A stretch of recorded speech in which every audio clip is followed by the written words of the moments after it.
Hi there, it's Grant here, and I hope you've all had a great weekend. So I've got what I think is a very important video for you today, because I want to get across how important I think Bitcoin will be for the future of humanity, and protecting financial freedom and our freedoms. And you're probably thinking to yourself, well, what the heck are you on about? Bitcoin's, just like a cryptocurrency and people make money with it, and I'm not interested in it.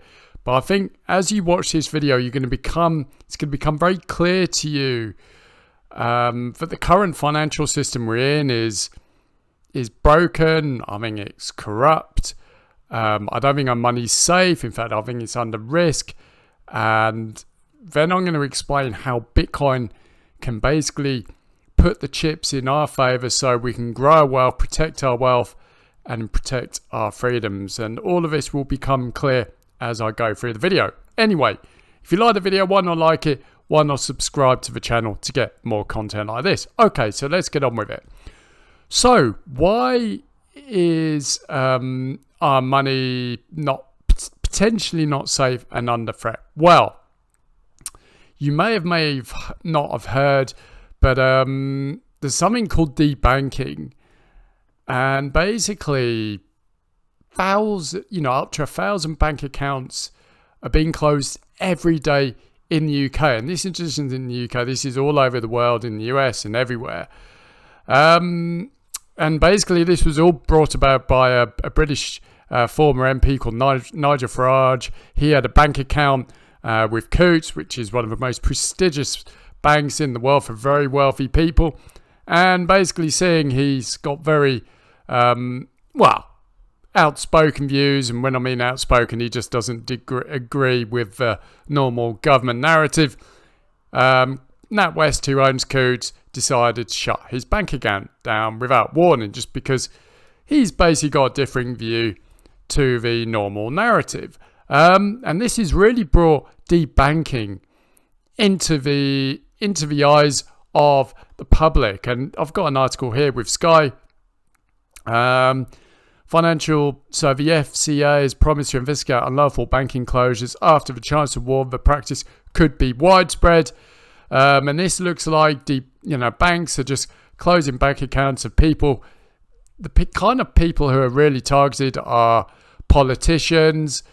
It seems to be the politicians who have got strong views that are really against the narrative. Certain ethnic minorities. I'm going to go to a different article here.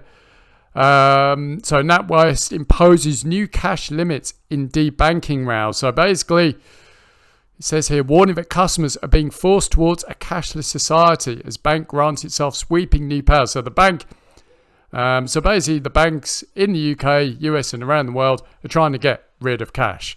And I'll explain why that is in a minute. So it says NatWest has granted itself, without even consulting the public, sweeping new powers to limit cash deposits and withdrawals, fueling warnings that banks are forcing customers towards a cashless society. So this isn't democratic. We got no say in it. The banks on the high street are just bringing sweeping new powers in to basically get rid of cash. And this is all, as I said, it comes amid a wider scandal over debanking of Nigel Farage revealed that Coutts, which is owned by NatWest Group, had closed his account because it disagreed with his political views. He spoke against the normal narrative that's meant to be everyone's meant to use, and just because he had a different view, they took his bank account away. And we should be worried about this. Because this is really, I don't want to get, too political here or anything like that. But at the end of the day, people have the rights to have their money protected. Everyone should have free speech, as long as you're not harming people, being rude to people, people should be able to say have their own, view without being, having their bank taken away or anything like that. But this isn't the case. banks are just stripping your bank account if you've got a particular view or anything like this. And there's a wider, more sinister play here, which I'll get into in a minute. So, yeah, we're going cashless. And there's another article here. UK banks are closing more than 1,000 accounts every day. Nigel Farage calls on Royal Commission as data shows big jump in customers being debanked. And usually when you're debanked, you get a little to no warning. Apparently you get a check in the post. And you'd imagine if your bank account is frozen without warning, you imagine the chaos. All of your bills would bounce. You can't buy anything. It can cause real distress. And it says banks are closing more than 1,000 accounts every working day, according to new data that's fueled the growing row over so-called debanking and prompted Nigel Farage to call a Royal Commission to investigate the scandal.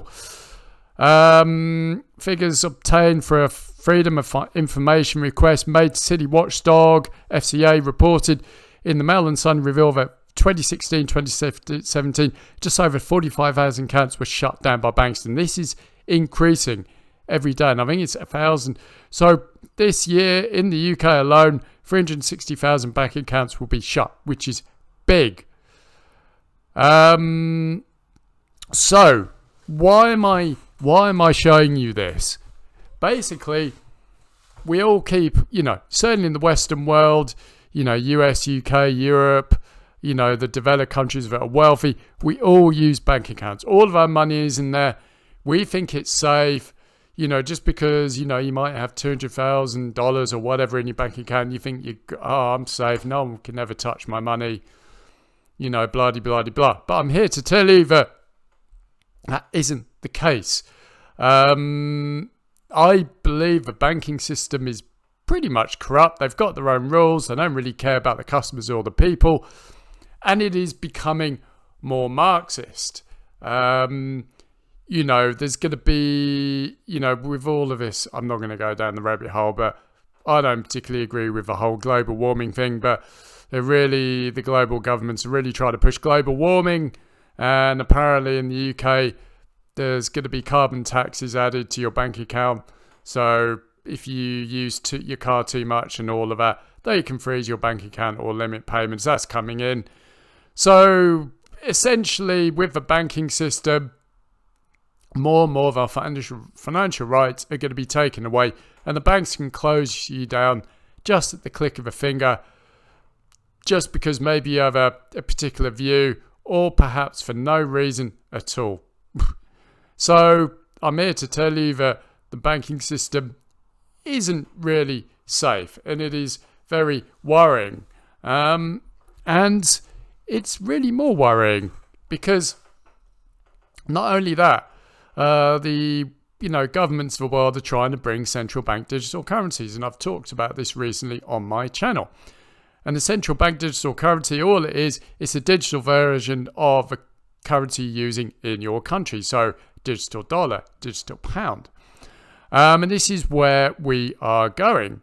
And that's why a lot of banks are getting rid of cash. And the reason why the banks want to get rid of cash is because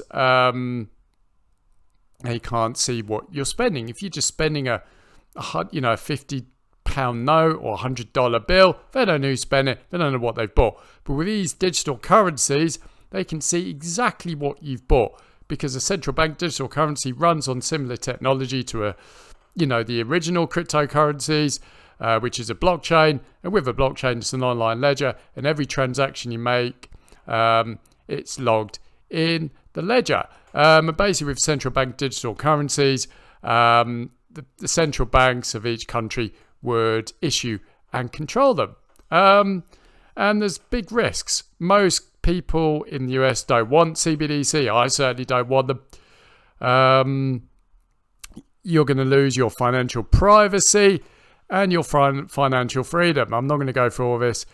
But I'm just going to leave you with this quote. Aside from the basic programmability, meaning that they can put rules with these CBDCs, would offer for social and political control. One of its most common features is the ability to pay both positive and negative interest rates to curb and spur purchases. So with CBDCs, basically the central banks can program them, put a negative interest rate on your bank account or wallet, which means it would shrink your bank balance. So hopefully you're seeing the big picture here.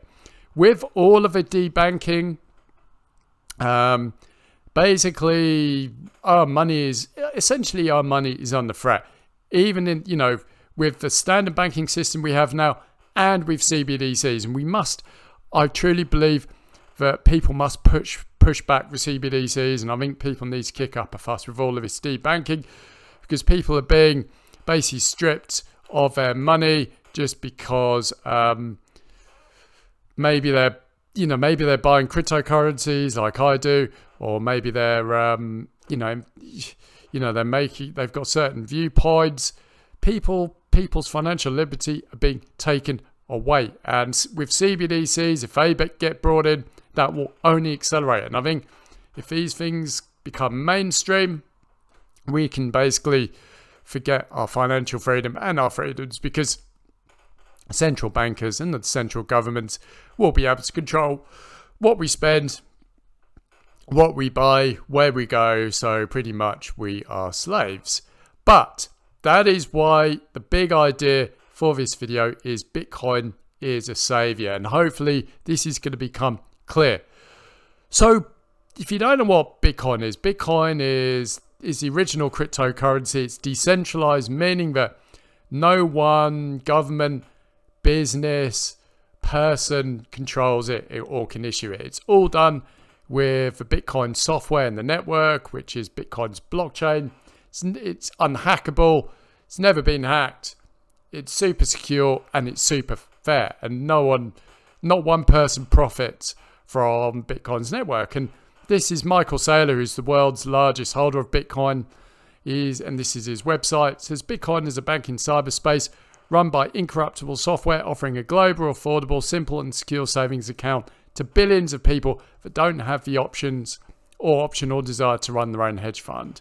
So basically, when you hold Bitcoin, which should be in your digital wallet, or maybe you've got a hardware wallet, once you hold it, you are your own bank. You can send Bitcoin, and there's, you got Bitcoin, one Bitcoin is one Bitcoin, but you can have bits of Bitcoins which are called Satoshis. And I think as Bitcoin becomes more adopted, people will be sending Satoshis to pay for stuff and, send money for people. But basically, if you hold Bitcoin, your own bag, you're storing your wealth and you're going to be growing your wealth. And just very quickly, I just want you to understand something about the traditional financial system before I go into Bitcoin any further.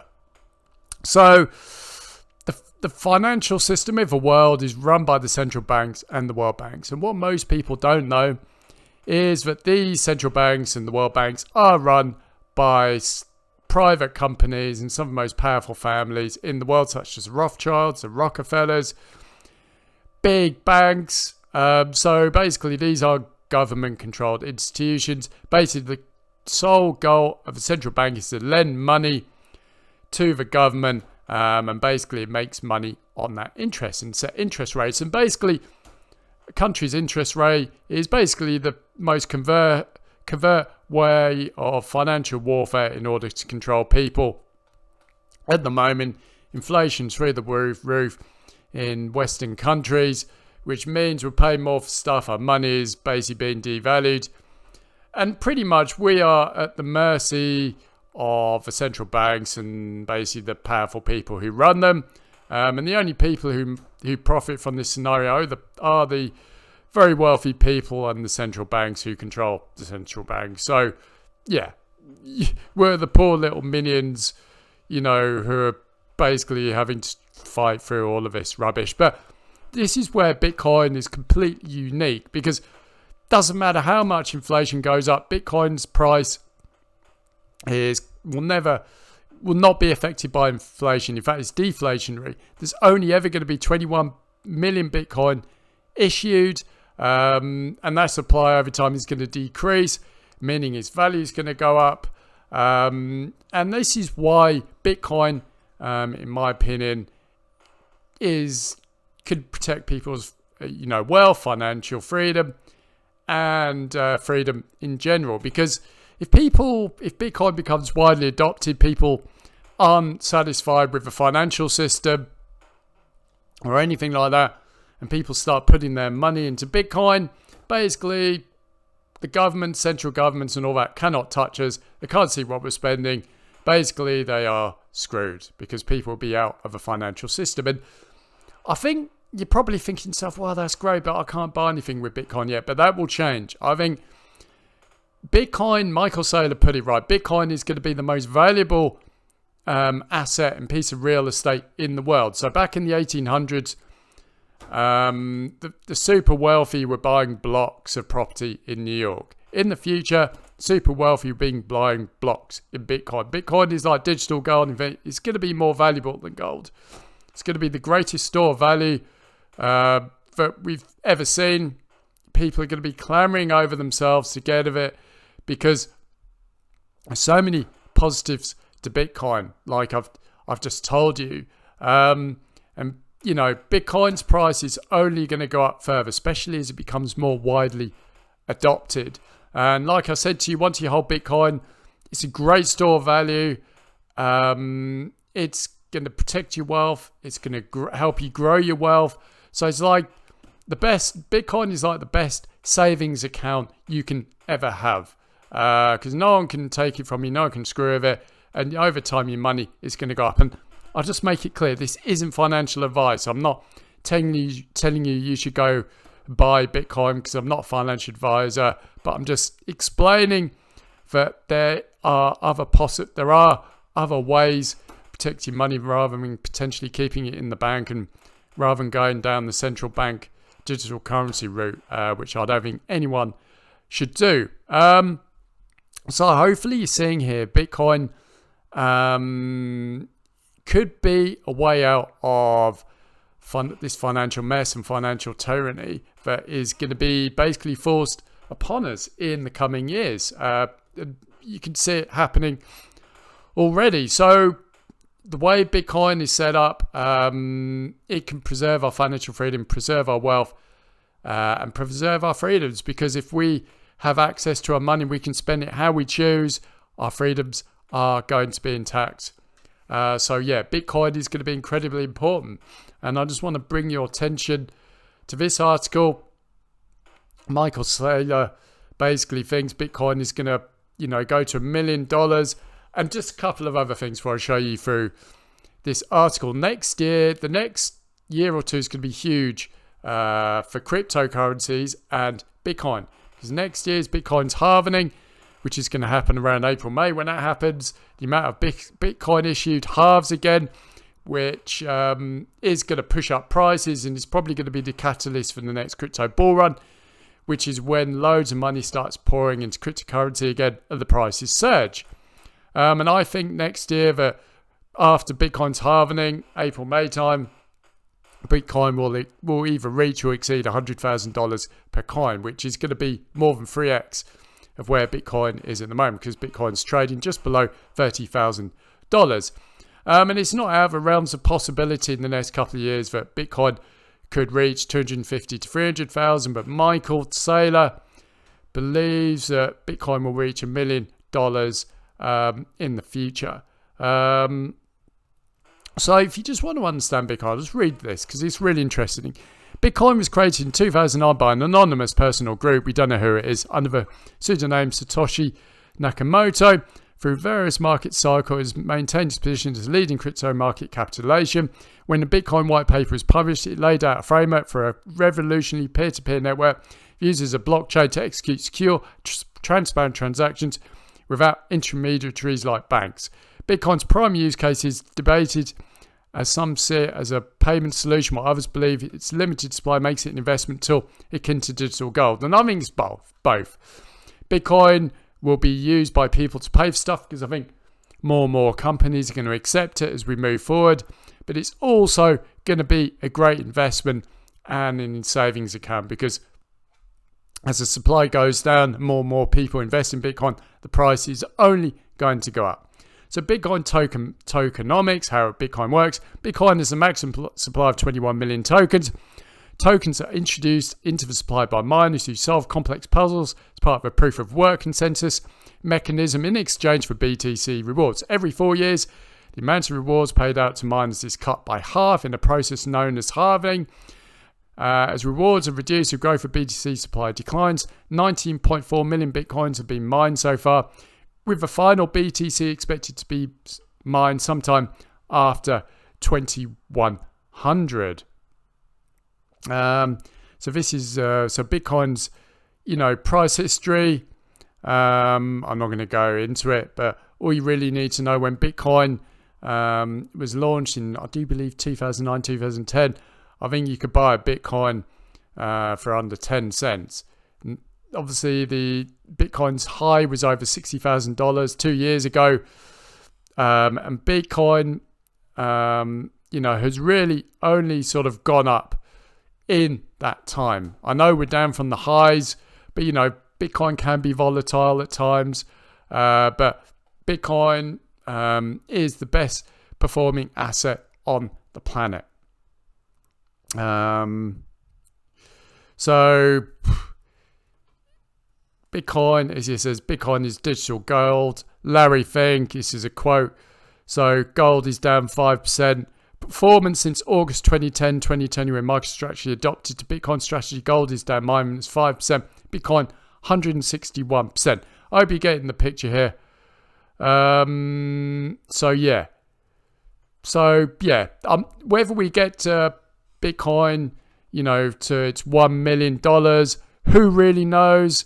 But I think next year Bitcoin's going to exceed 100,000. I think Bitcoin will easily reach 200,000-300,000 in the coming year or two. And another thing you need to know as well, BlackRock, which is the world's largest asset manager with 20 trillion under management, have applied for a Bitcoin spot ETF, which if they get it, which they've submitted to the SEC, which is looking at, if that gets approved, which I think it will, whether it's coming months or in the next year, if that gets approved, that means BlackRock's investors can now invest huge amounts of money in that fund to get exposure to Bitcoin. And when that happens, you're going to see an immediate 2 to 3x in Bitcoin's price, because that's going to really pump the crypto market, and it's going to be the green light for lots of institutional investors and retail investors like ourselves to come into Bitcoin and start buying it. That's another big thing to keep an eye out for. And Fidelity have also submitted or applied for a Bitcoin spot ETF as well. So, as you can see here, there's very little downside to Bitcoin. And I just thought I'd finish by showing you the current price for Bitcoin. Bitcoin's just pretty much sitting at 29,000. It's down over the past 7 days to $1.3%. Ethereum's set at $1,830. We're just sitting around about $29,000 for Bitcoin at the moment. But next year, around the halvening or just after halvening, that price is going to shoot up. It's going to trigger the crypto bull run. Loads of money is going to flow into Bitcoin and crypto.